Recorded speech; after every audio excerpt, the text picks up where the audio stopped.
बहिनी चिन्ता यत्रो बन्नालबरी त्यति मनै परेको थिएन भने मार्नै पर्ने जरुरत के थियो मलाई फोनै नगर्दा मेरो आइडीमा बल्ल फान्ने मलाई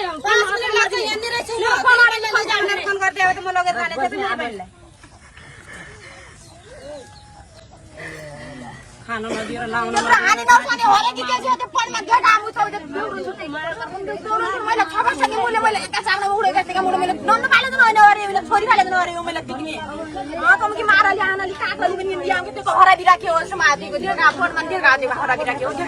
नत्र होइन हामीलाई पनि मात्र हामी मारेरै जाने हुन्छ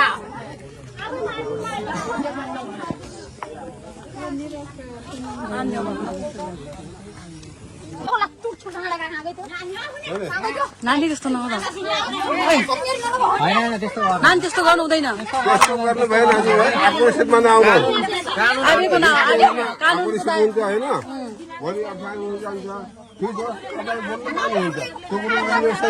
पुरा राख्नु तपाईँ पाउनुहुन्छ होइन आकर्षित नहुनु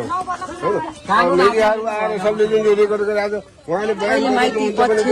उहाँको नै गल्ती भएर आउँछ होइन झुक्नुहुन्छ दर्शक अहिले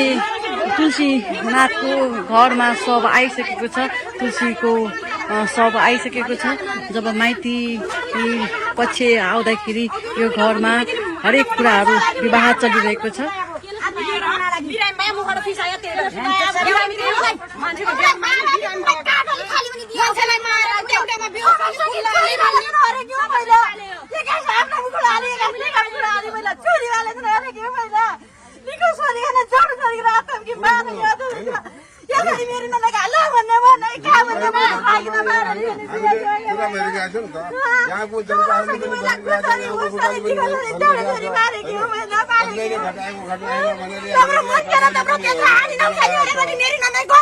हामीले कभरेज गरेका छौँ एउटा सुत्केरी महिलालाई नेपाल सरकारले दुर्गम क्षेत्रमा त अझै भत्ताको व्यवस्था गरिरहेको छ हरेक कुरा छ एउटा चाहिँ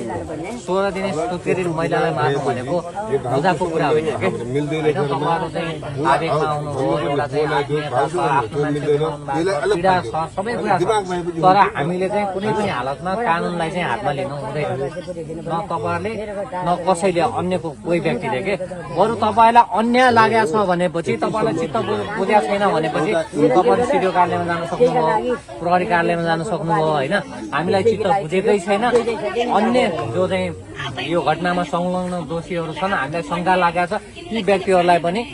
कानुनी एउटा चाहिँ कठघरामा अथवा कानुनी दायरामा ल्याउनु पर्यो कारबाही प्रक्रियामा अगाडि बढाउनु पर्यो भन्न सक्नुभयो तर यहाँ तपाईँहरू लड्दाखेरि फेरि भोलि अर्को घटना घट्ला होइन त्यस्तो नगर्नुहोस् म चाहिँ अनुरोध गर्छु तपाईँहरूलाई बरु कानुनी रूपमा लड्ने कि कानुनी लडाइँमा लड्ने होइन मान्छे किन हातपात मान्छेलाई हातपात गरेर आपसमा लड्नु भन्दा कानुनी